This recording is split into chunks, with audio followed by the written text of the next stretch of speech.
आपण बघत आहे police news point. Police news पॉइंटमध्ये आपलं हार्दिक स्वागत आहे. चला बघूया आजच्या ताज्या घडामोडी. मध्ये चोरी, जबरी चोरी, mobile snatching, chain snatching, motorcycle चोरी आणि फसवणूक, बतावणी किंवा बॅगमधून सोने चांदीचे दागिने चोरी करण्याचे गुन्हे दाखल होते.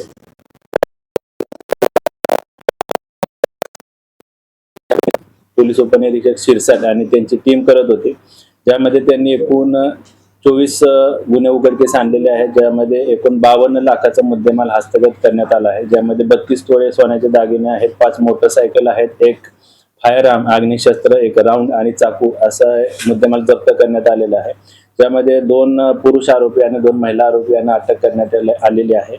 यामध्ये एकूण 5 चेन स्नॅचिंग, 5 मोटरसायकल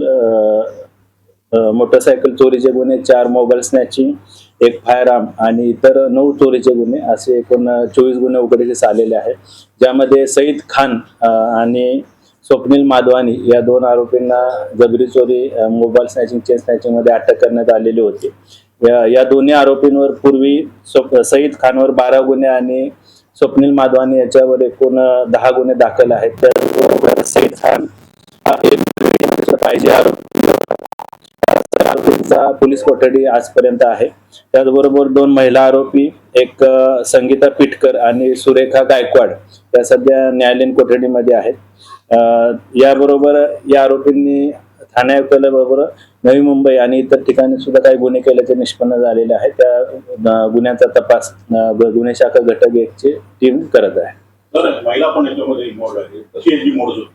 महिला 2 आरोपी आहेत. या बस स्टँड परिसर असेल किंवा इतर मार्केटच्या परिसरामध्ये बॅगमधील सोने चांदीचे दागिने असतील, मोबाईल असेल किंवा इतर मूल्यवान वस्तूंची चोरी करायची.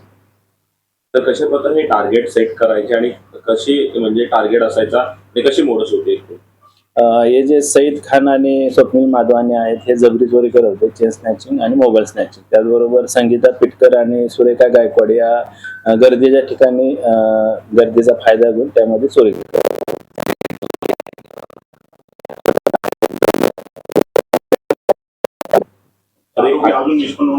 अजून आरोपी निष्पन्न होण्याची शक्यता आहे. त्याचबरोबर अजून देखील काही गुन्हे उघडकीस येण्याची शक्यता आहे. या आरोपीनं पुरी चोरी, जबरी चोरी, त्याचबरोबर मारामारी, खुनाचा प्रयत्न असे 12 आणि 10 गुन्हे स्वप्नील आणि सईद खानवर दाखल आहेत. त्यामध्ये त्यांनी यापूर्वी चाकू, त्याचबरोबर इतर शस्त्रांचा देखील वापर केलेला आहे. त्यांच्याकडून हा अग्निशस्त्र फायरआर्म जप्त करण्यात आले. सईद खानवर एकूण 12 गुन्हे दाखल आहेत यापूर्वीचे. चोरी, जबरी चोरी, मारामारी, खुनाचा प्रयत्न आणि स्वप्नील माधवानीवर 10 अशाच प्रकारचे गुन्हे दाखल आहेत.